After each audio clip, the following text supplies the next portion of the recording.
एक 6 शिट्ट्या करून डाळ शिजवणार आहे चांगली.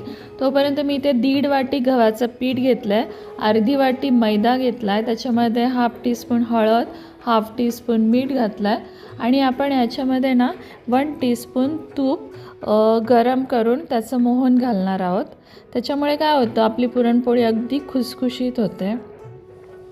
आता हे चांगलं मोहन आहे ना पिठाला चांगलं चोळून घ्यायचं. त्याच्यानंतर पाणी घालून पीठ मळायचं. आता हे पीठ माझं मळून झालं आहे. मी हे ओल्या कपड्याने झाकून ठेवते, 1-1.5 तास तरी ठेवायचं. काय काय जण याच्यामध्ये पाणी पण घालतात. पाण्यात देखील हे पीठ ठेवलं तरी चालेल, त्याने तार चांगली येते आपल्या पिठाला. 6 शिट्ट्या झाल्यात, मी कुकर काढला आहे. आता आपण यातलं पाणी काढून घेऊया, जे कटाच्या आमटीसाठी आपण यूज करणार आहोत. पुरणाचं सर्व पाणी मी काढून घेतलेलं आहे आणि थोडं पुरण आहे ना स्मॅश करायचं आधी.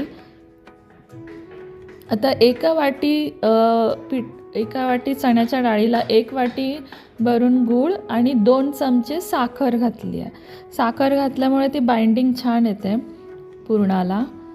आता आपण हे शिजवायचं चांगलं.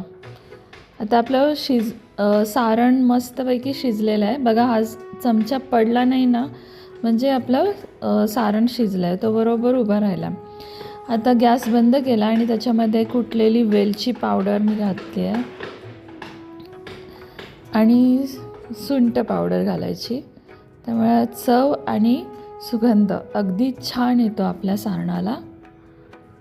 आणि 1/2 टीस्पून तूप घालायचं, त्याच्यामुळे एक चकाकी येते आपल्या सारणला, पुरणाला.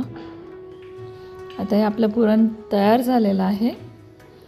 आता आपण याच्यामध्ये आपण जायफळ घालणार आहोत.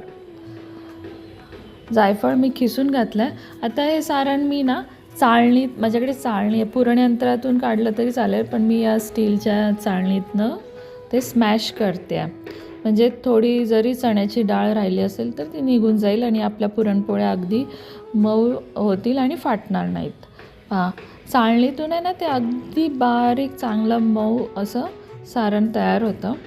आपलं सारण तयार झालेलं आहे.